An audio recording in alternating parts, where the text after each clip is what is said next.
So if you'll notice, I put module 5 in. We're on week 5 already. Moving right along. Good morning.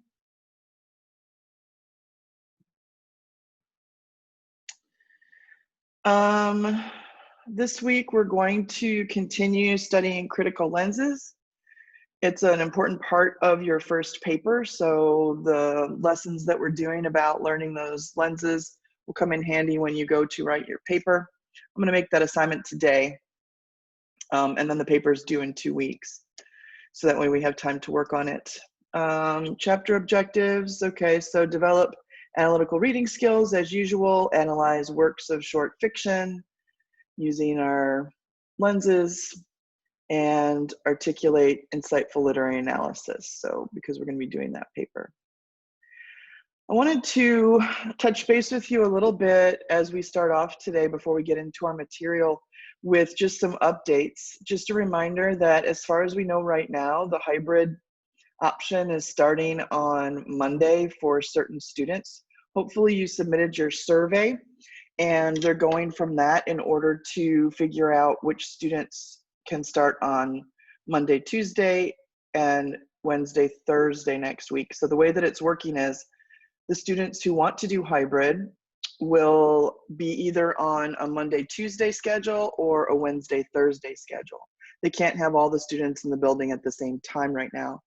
So if you're going on hybrid, then you'll be assigned, I think it's by the alphabet, but you'll be assigned either to go to school on Mondays and Tuesdays or on Wednesdays and Thursdays so that there's enough, space between everybody. A few things that I learned, Dr. Gamboa came into one of my meetings last week and was talking to us about how things are shaping up. And then yesterday, the superintendent came to one of my classes to visit with my students, and she gave us some information too. So I thought that I would share that with you, just so that you know what I know.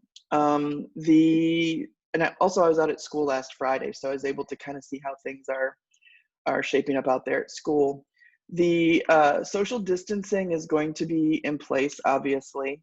So that means that in the classroom, you'll be sitting in a desk. There won't be anybody in front of you, behind you, or to the two sides of you. Dr. Canales, the superintendent, told the class yesterday that there were going to be student shields, but when I was there on Friday, I did not see those. So I don't know if they're on the way or what, like for the desk, so that you're sort of contained within a cubicle kind of thing. But the desks on the four sides of you will not be used. We're going to there's a paper that kind of says don't sit here. So that means that there can be about 12 people per classroom, including the teacher. I guess eventually they're going to put some sort of barrier up, some plexiglass thing also on my desk. I don't sit at my desk during class very much, but I guess I'm going to have to get used to that. There are arrows on the floor for direction for walking and passing. There are some sinks that they put up. So in addition to the restrooms, there's some standalone sinks so people can wash their hands and stay hygienic. A lot of places in the building have plexiglass. The counselors all have plexiglass in front of them in their desks, the office. There's going to be certain doors that are designated for coming in and certain doors that are designated for coming out. What else did I see? Masks at all times, of course. The cafeteria is a one person per table situation, so you won't be grouping up at all at any point in the school day. We were also told that we were to continue with virtual learning. So really the lessons and things aren't going to change much. If for the students who are going to hybrid, they should bring their computer because they're just going to continue working the way that they have been at home. I think the first group they're going to concentrate on is the students that are having connection problems and having them on campus first next week, but I don't know, don't quote me on that. So that's what's going on with that. The superintendent said that there's going to be a meeting that she's attending Thursday with the Texas Education Commissioner. And apparently there's been some kind of, I don't want to say change because they haven't made any decisions yet, but some people have raised the issue if the Rio Grande Valley and a couple other places in Texas are not allowed to open up like the other places in Texas, I don't know if you saw that the governor made that determination last week. He said that all the businesses and stuff can open to 75% capacity, except not in the RGV and Victoria and one other place, because of the level of hospitalization that we still have. So some people are saying, well, if that's the case, then why are we opening schools? Why are we not, why are we keeping businesses closed and opening up schools? And so I guess he's going to address that on Thursday, because Dr. Canales told the class that we're kind of on a wait and see on that. So I don't know, things might change. Watch your email. I think that's going to be how they're going to communicate with you. If you've decided just to stay on virtual learning, then I don't think there's going to be that much change to your situation. It's the people who want to go to school or have to go up to school for connectivity or family reasons that will have a change. So are there any questions about that whole situation? I know everything's kind of a question mark, but is there anything that you're wondering about? You can put it in the chat or you can unmute.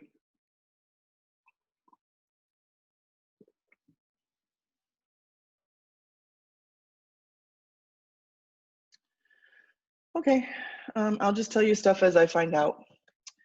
Seniors, I don't know if there's any, yeah, there's a couple seniors in here. The counselors did their overview of Apply Texas and also their website last week. So there was information about financial aid and testing and scholarships and all that stuff. So do make sure that you're following up with that. Also, if you are working on your Apply Texas, I did create a seminar that will help you through the process of writing your essay. And of course, I'm also available to help you if you need feedback or you want somebody to go through and sort of workshop your essay with you. The essays are super important because most of the colleges are test optional. So they're not going to be relying on your ACT score. So they'll be relying even heavier on your transcript, your application, and your essay. So I created this seminar that you can go through, and of course I can help you individually if you want, but I created this seminar so that you can kind of do a walkthrough of my best advice about college admissions essays.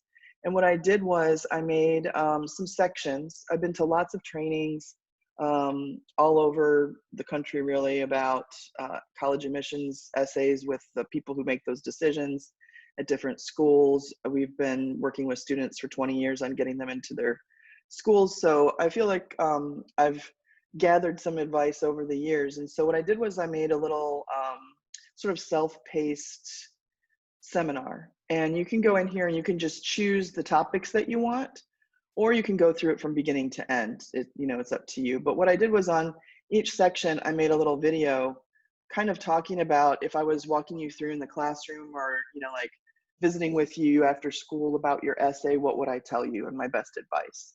So that's available to you. And of course, you can also just, communicate with me and share essays, and I can make feedback for you back and forth. All right, any questions on that stuff?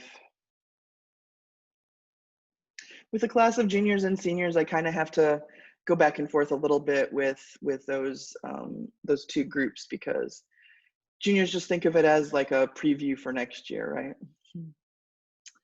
All right, let's talk about last week's material, and let's go through today's and this week's coming up material. You have a formative today. Make sure that you get to that. I did put the grades for the formative up to last week in for the progress report. Some people are doing an excellent job with their formatives. Some people are, hit or miss, but hopefully that will improve. There will be another grade for the formative at the end of the 6 weeks. I'll put in it's always just the average that you have for those questions. That formative is doing a lot of things, and it's not just for attendance. That formative is also taking the place of quizzes. I'm not really assigning quizzes at this point.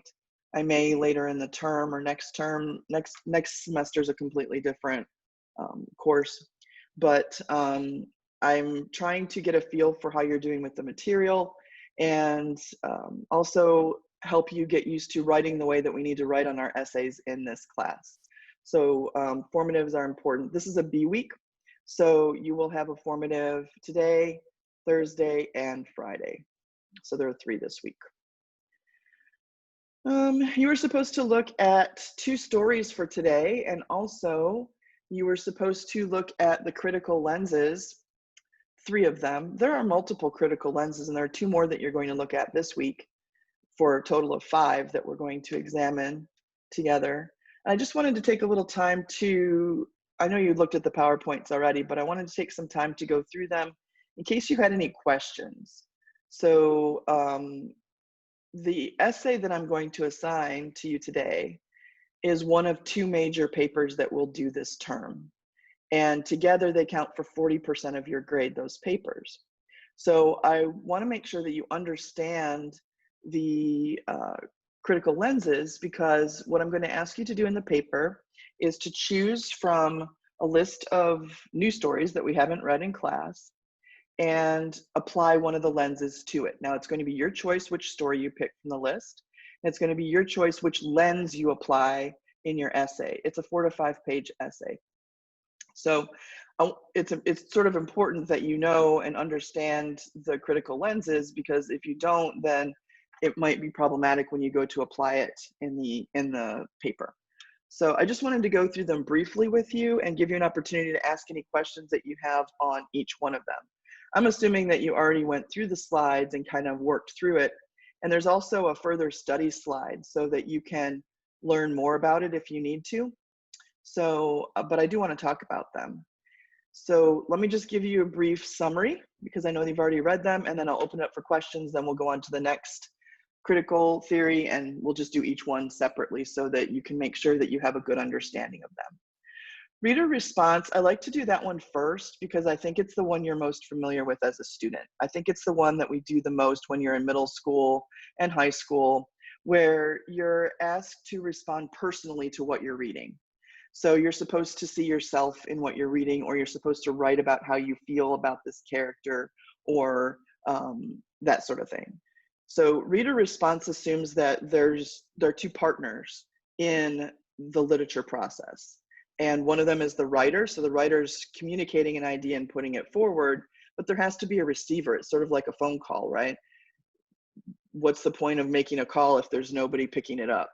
So the reader then is the recipient, and the reader and the writer come together and meet in the middle. So the author says, this is what I'm projecting, and the writer says, this is what I'm getting. And it's a partnership. So the reader response perspective assumes that we are bringing our own experience to what we're reading. And that's different for each person. So one person might interpret a character one way because of their own experience, and another person might look at it in a different way. And so reader response theory tells us that those are valid responses to literature. And I think that's the one that we do the most. If you've ever been in a class where they ask you to make a connection, text to text, text to self, text to world, if that seems familiar to you, a lot of teachers have students do that with their literature, then that's a reader response activity. Are there any questions about reader response?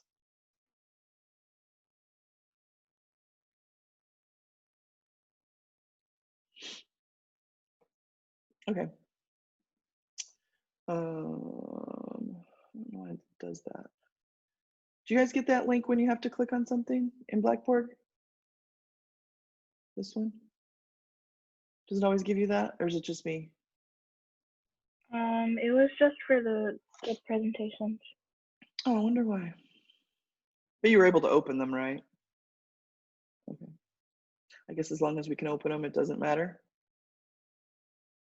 So then another lens that we can use to look at literature in a different perspective, other than reader response, is the archetypal or patterns lens. So archetypal perspective tells us that in literature, there are these sort of stock characters. I put a little picture, I don't know if you can see it, but that's like a cookie cutter, right? So an archetypal perspective tells us that there are certain basic characters that show up in literature a lot, and that they have different slightly different characterization elements, but we know that there are certain types of characters that we can just sort of peg, and we can say, oh, well, that's the nosy neighbor, or that's the damsel in distress, or I've seen this princess in this tower a bunch of times. I already know what's going to happen. So the idea is that authors will sometimes draw on those cultural archetypes. We know that there's a busybody mother-in-law, right? So there's all those characters, or the handyman husband. There are these characters that show up a lot, and there's meaning with those characters. Oftentimes they're symbolic. So when we think about the archetypal perspective, we're saying, okay, what are the typical roles that these characters are playing? What are the universal ideas that we have? The meddling mother-in-law happens in literature around the world in multiple languages. So what comment is humanity making about mothers-in-law? So there's this sort of basic quality to certain characters. There are stories that don't have archetypal characters, and they are all against type. They are unique characters that don't draw on any of those preconceived ideas about them. But there are many, many stories where we see that archetypal perspective. For example, in 56 to 0, we see the archetypal downtrodden hero, the football, giant who is down on his luck, trying to convince everybody in a big old speech to give it one more try, and doesn't work, of course, in that story. But and the archetypal aspect of that story would be that they go back and they have a victory at the end. We see that over and over again in different narratives. So archetypal just means back to the basic forms that we see in patterns in literature all over the place. Are there any questions about that one?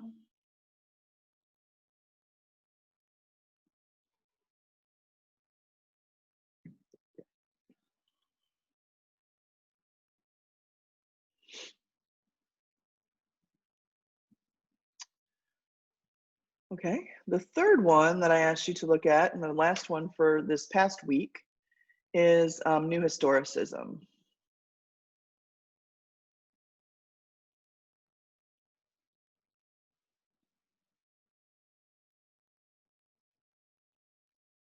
So with this critical theory, it's when we look at a work in the context of its time period. A lot of people on their formatives were writing about how mean the woman in the yellow wallpaper's husband is to her, and how he treats her. Well, 120 years ago, that's pretty much how it was. So New Historicism says that we have to look at literature in the light in which it was created, not with our standards. There's no way that the authors of 100 years ago could have perceived what our cultural world would be like today. So we can't put our expectations and our standards onto that time period. We have to know history well enough to know, oh, well, this is before women had the right to vote. So, maybe the way he's treating her is a product of his time. And, or, in Battle Royal, we have that horribly racist situation. It's not saying that it's not racist. It's just saying that the shocking things that happen were probably more pronounced at the time that the story was written than we would expect to see today. So we have to take our sort of 2020 lenses off and put in the lenses of that time period, is what New Historicism says. And that the author's communicating something not just about the topic that they're presenting, but also the time period in which they were existing and writing. So are there any questions on New Historicism that I can answer for you? There are some pages in the textbook too, and maybe what I'll do is I will go back and post them later today in the Blackboard, just so that if you need extra information or you want to have it at your fingertips in the book without going back to the PowerPoint. I think you can make copies of these slideshows if you wanted to, but I'll put the page numbers in the book where you can find those. And there we go. And that way, you kind of have multiple ways to get basic information about the lenses.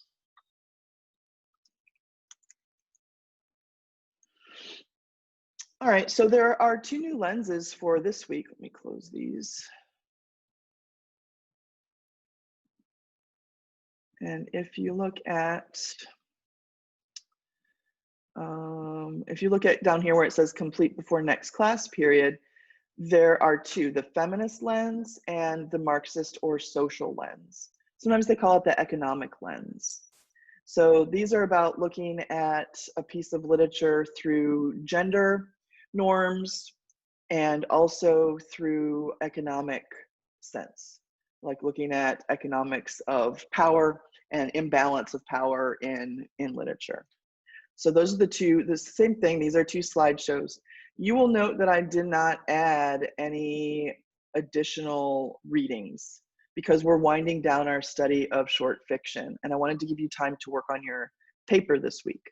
So these should be 5 different lenses in total that you have the option to work with in your paper. And next week on Monday, on Tuesday when we have our class meeting, I'll go over the feminist and the Marxist ones with you in case you have questions on those. Okay. All right, I did want to spend a little time also on theme today. So I asked you to read the chapter on theme. And want to go over that briefly. Theme is a little bit thornier of a topic for students. And I think there's a couple reasons for that. It's because we mix it up with the idea of a topic, and the chapter does talk about that. I'm going to do an illustration of that for you in a second. But the difference between a theme and a topic is a pitfall for students sometimes. And also sometimes themes are about life experience. And let's face it, people my age have been through more life experience than people your age. So themes are a little more obvious to me because I've just lived more of life. And so sometimes themes aren't immediately obvious to students, so we have to practice that. The chapter talks about the difference between, let me see if I can find that spot. They talk about themes as a development of a lesson, right? The difference between the subject and the theme. And the subject could be something like silence, or I'm going to give you an example in a minute of friendship. Those are not themes. Lots of times people will say the theme of this story is love. Well, love is not a theme, it's a topic.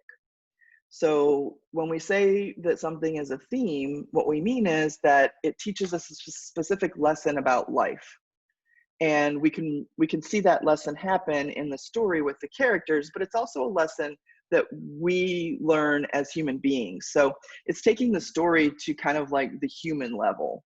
Maybe what happens in 56 to 0 is never going to happen to you, but the crisis that Ray has in that story might be similar to a crisis that people would experience today, right? Like in a more symbolic way.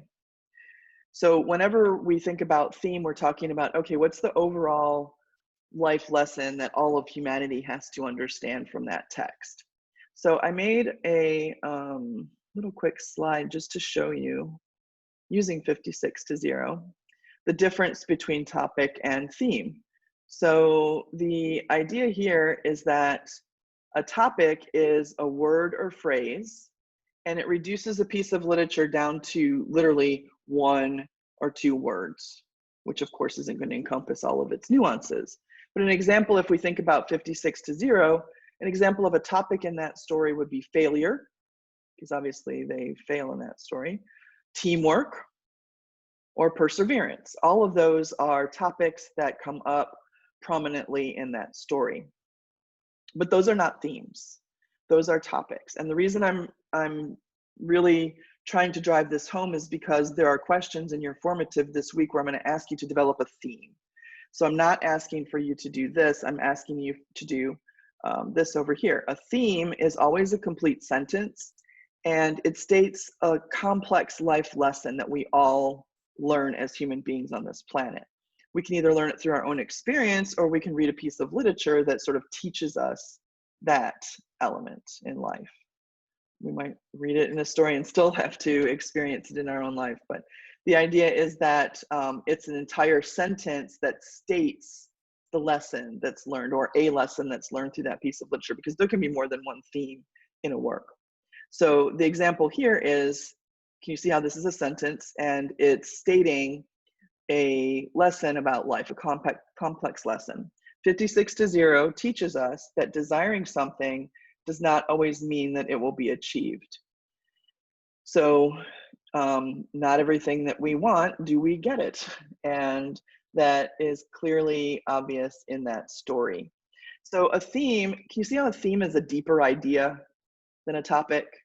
A topic's sort of wide open, but a theme is specific about what is learned in that text and something that we would learn as, you know, people existing in the world. A theme has to widen out to the human experience. So it's important to remember that a theme in 56-0 would not be like a summary. Ray learns that he is not very good at football. That's not a theme, because I don't have to learn that. I already know I'm not good at football. So the idea is that if we have a theme, it has to be a universal idea for pretty much all of humanity. Does that make sense? Yeah. Okay, I'm going to ask you throughout the week to create some themes for some of the works that we've read. Coming up with a theme for a piece that you've read, whether it's a novel or a poem or a short story like we've been looking at, is a way to solidify your understanding of that text and also to connect yourself to it. So theme is sort of like the thing that we do almost last. So once we work to understand the text, then we can look at it and say, okay, well, the theme or the significance of that is this lesson about life that we can all learn. So that's the important part of theme. Questions on that? Hopefully you got that. All right, so the text goes on to talk about different types of themes and some common ones like the initiation theme. You should know some of the common ones that exist. And then it talks here about identifying themes. So ways that you can start to figure out the theme in a work. You can look at the title. Sometimes there's a statement right in the story that states theme and it's revealed in the text. Sometimes the order of events can create a theme, or the central conflict. So you can look to the other literary elements in the work to help you come up with the theme for a text. Point of view, symbols, changes in character, you know, the fact that the character is dynamic over time could give us a clue to the theme as well. So I'm sure you read all that and made notes on it. So is there anything from the text that I can highlight for you?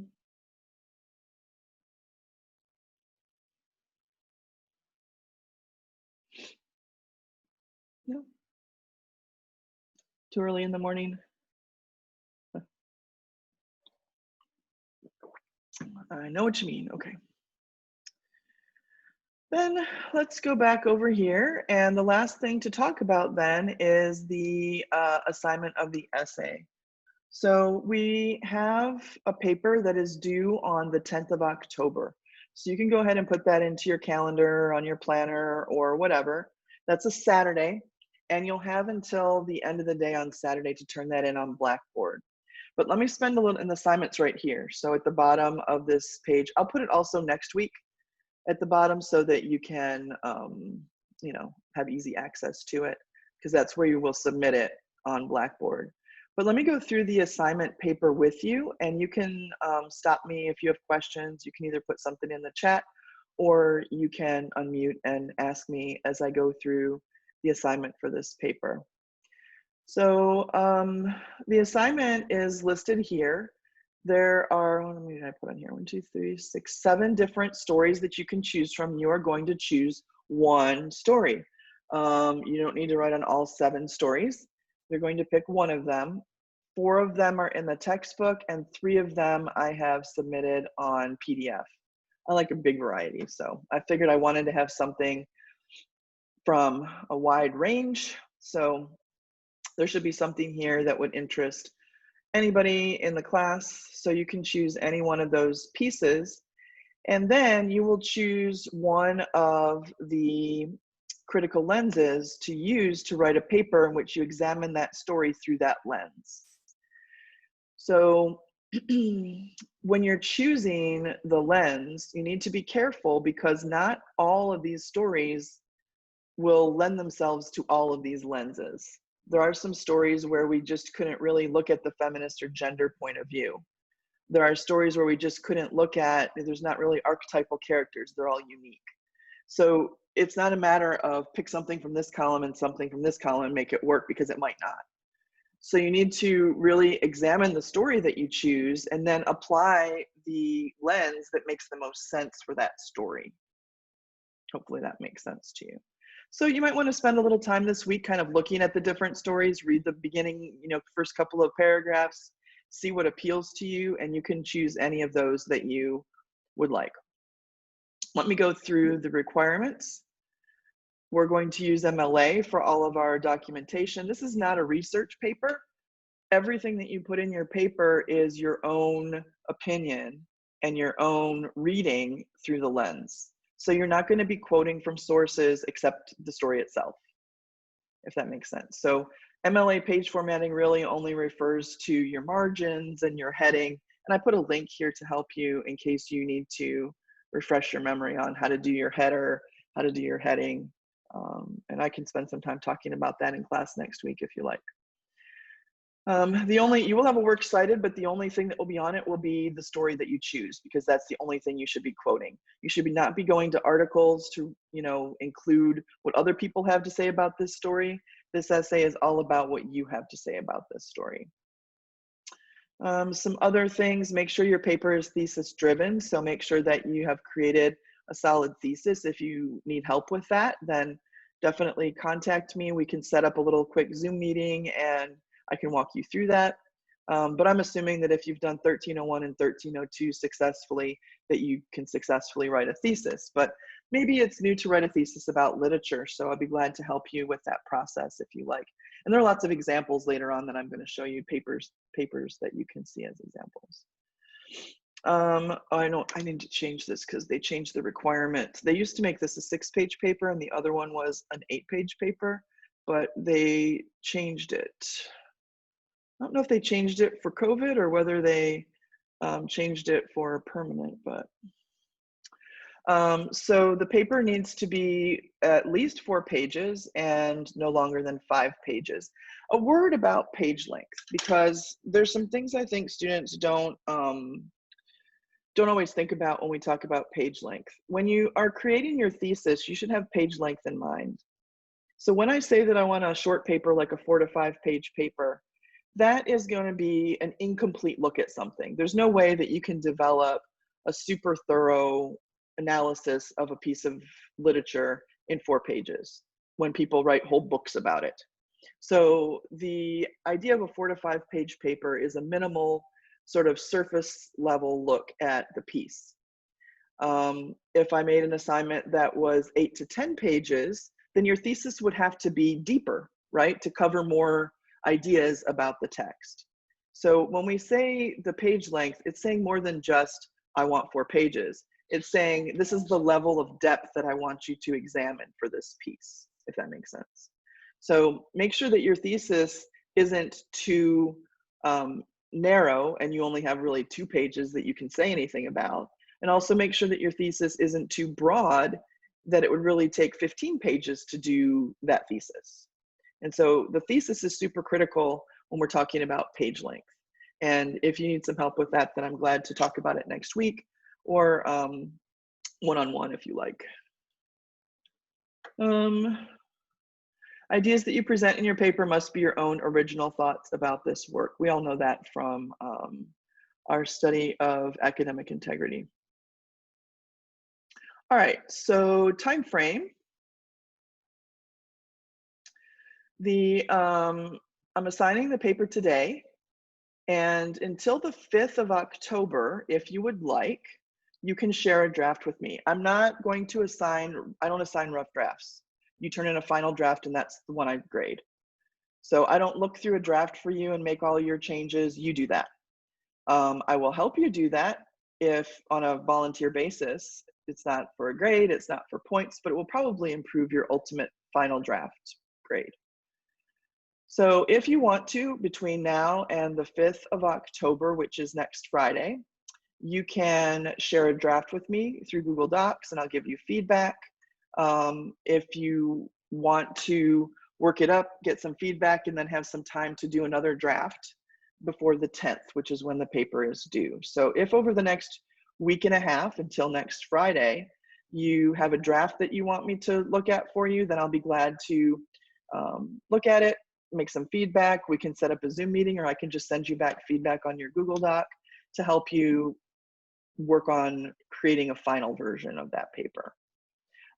If you don't want to take advantage of that, then that's fine. You don't have to, but the grade that you get on the final is the grade. So the advantage for the people who work on their draft ahead of time is that they're able to get feedback from me that isn't a grade, it's just to affect their final grade on the paper. And then the final draft is due on the 10th, as I've already stated. Okay, so then after that, those are sort of like the critical elements of what you're supposed to do in the paper. But I put some examples on here to help you as you're working on your paper, and I want to go through those so that you know what is here for you. So the thesis examples are here. These are thesis statements. None of these are the stories that are on your list, but they're stories that you've already read, so they should make sense to you. But these would all be about a thesis that would hit about a 4 to 5 page length. So things like in 56 to 0, T.C. Boyle uses our understanding of the archetypes of the football hero, the winning as redemption plotline, and classic features of setting to create a brutal rendering of failure that examines human futility and loss. And that's using the archetypal lens because we've got the archetype of the football hero. So I'm using that story and the archetypal lens to make a statement about what's going on in that piece of literature. Here's one for new historicism. That one is about taking the time period into consideration, right?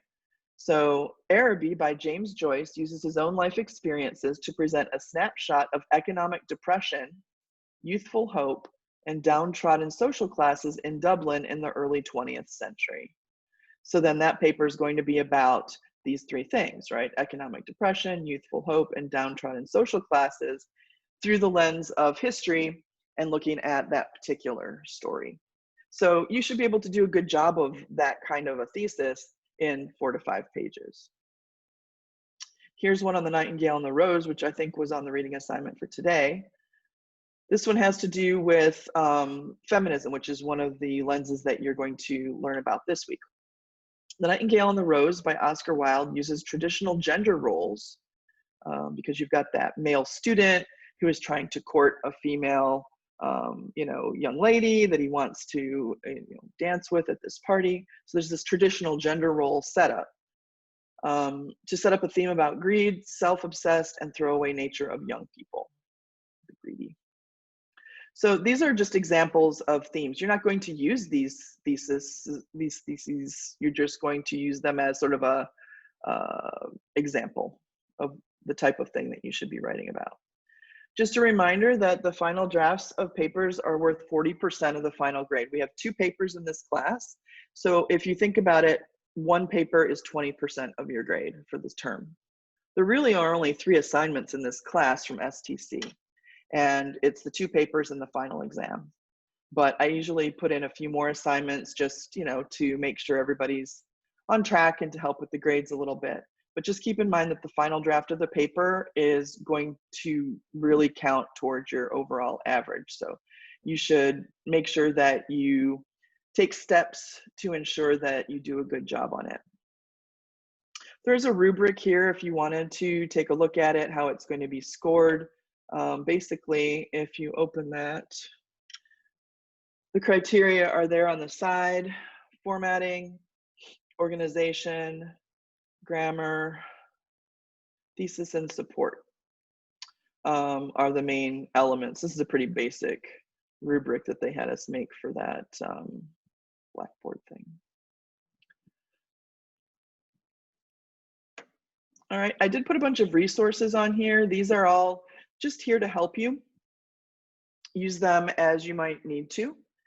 There are all kinds of resources here, like examples of writing literary analysis essay, MLA page formatting, how to improve body paragraphs or conclusions or introductions. Sometimes people say, I do okay, but I have trouble getting started. I don't know what to put in my introduction, or I do okay, but my conclusions give me trouble. And of course, I'll help you with that if you want to meet with me. But if you want to look at these videos and things that first to help yourself, then I've put them on there in order to give you that option. I also put some examples of literary paper analysis. So just a reminder of what those papers are kind of like. So if you need an example, sometimes when we're writing a new type of essay or one that we haven't done for a while, it's good to see an example. So when we see literary analysis, this is the kind of thing that we're talking about. And there are 4 papers here that are over the type of literary analysis that we're writing about. And then here's a reminder about academic dishonesty. There shouldn't be anything in this paper that is not either quoted from the story that you've chosen or an idea that you came up with yourself.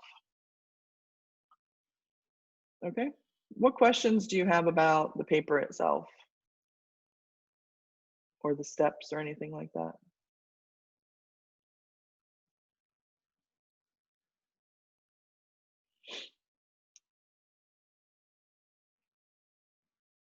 So since we only have like one resource, which is gonna be our short story, I mean like our story choices, Right. are we gonna have to include that in the works cited? Yes. So the only thing that should be on the works cited will be the story, because you should be quoting from the story because you're trying to prove something about the story. So whenever you quote, you're just going to reference that story, and then that will be the one thing that's on your works cited. And that's gonna be included in the 4 pages. No, the works cited never counts toward the page count. So works cited should be the additional page. So your actual writing needs to hit the bottom of page 4 as a minimum, and it needs to be no longer than the bottom of page 5. And then your works cited would be the next page. Okay, We thank don't you. count the works cited in the page count, yeah. Good questions. What else are you wondering about?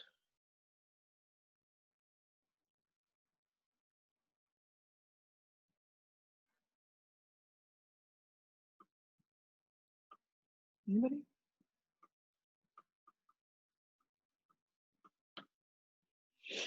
Okay, well, maybe this week take a little bit of time. If it was me getting started on this paper, I would probably start looking at the stories and see which ones, I liked more than others. I mean, it's always more engaging to work with a story that you like, and there are several different ones to appeal to different types of students. So there's a variety here.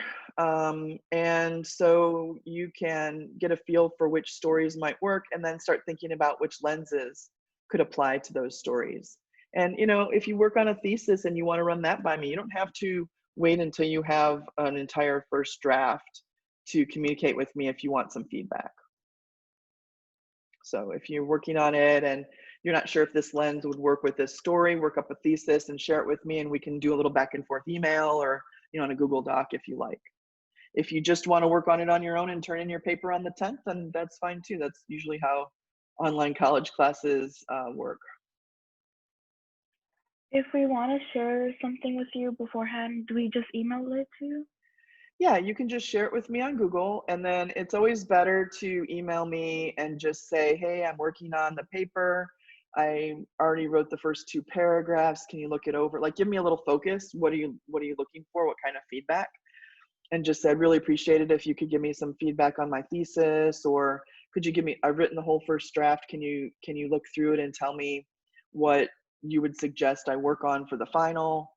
Just give me a little bit of what you're looking for out of my feedback. And I usually turn them around within, about 24 hours. just depending on the workload, but usually pretty quickly. So you can do that until the 5th of October. I don't do last minute editing for people. I don't do last minute comments. So if you're planning ahead and working through your ideas, then you can definitely share with me. But after, I think it's the 5th that I put on here. Yeah, after the 5th, I won't be doing that. So the last 5 days should be you working on finalizing your paper. So the people who wait until the last minute, that's perfectly fine. You can do that, but you're going to get what you get. And take your chances on that.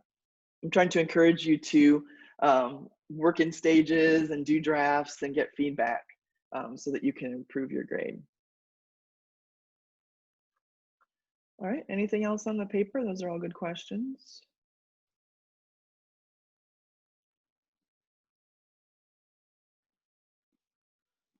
All right, I think that wraps it up for today then. We're kind of light on the work that we need to do for next Tuesday because I wanted to make sure that you had some time to work on the paper and start thinking through your ideas for that. So I didn't assign anything else from the textbook, just those last 2 lenses because I want you to have 5 to choose from for the paper. And next Tuesday, I'll talk about these 2, and maybe by then people will have started the paper and I can answer some more specific questions that you might have about it from there. So don't forget to do your formatives this week and begin on your paper and make some notes on these critical lenses. Okay. Anything else that I can help you with before we sign off today?